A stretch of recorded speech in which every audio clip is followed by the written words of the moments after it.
दौलत का चक्कर भी कितना अजीब है।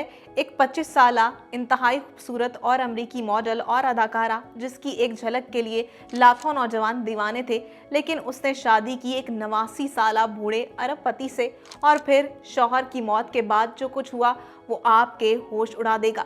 सोशल मीडिया पर आपने एक कहानी जरूर सुनी होगी, जब उस खूबसूरत अदाकारा एना निकोल स्मिथ से पूछा गया कि तुमने इतने बूढ़े शख्स के साथ शादी क्यों की, तो उसने मुस्कुराकर जवाब दिया, मुझे वो खूबसूरत छड़ी पसंद है जो हमेशा उनके हाथ में होती है। कहानी कहती है कि शादी के 1 साल बाद जब शौहर का इंतकाल हुआ तो जायदाद की तकसीम के वक्त वकील ने वसीयत सुनाई। शौहर ने अपने अरबों की दौलत बच्चों के नाम कर दी थी, सवाए उस एक छड़ी के जो एना निकोल को बहुत पसंद थी।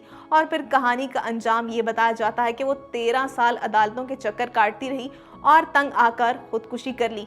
लेकिन ठहरिए, क्या ये कहानी सच है? जी नहीं, ये सोशल मीडिया पर वायरल एक मनगढ़ंत अफसाना है। तो फिर असल हकीकत क्या थी, आइए जानते हैं।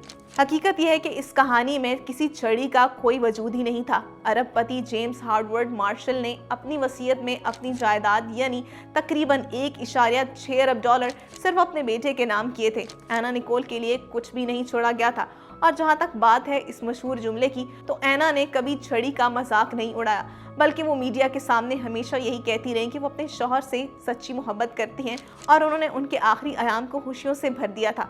लेकिन उस कहानी का सबसे बड़ा झूठ एना निकोल की खुदकुशी है।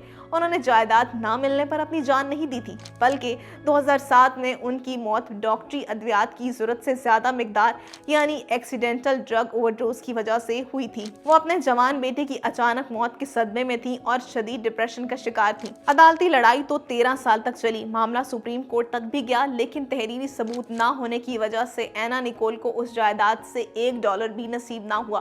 दौलत की ये जंग सचमुच अजीब थी, लेकिन उसका अंजाम किसी फिल्मी कहानी से ज्यादा दर्दनाक था।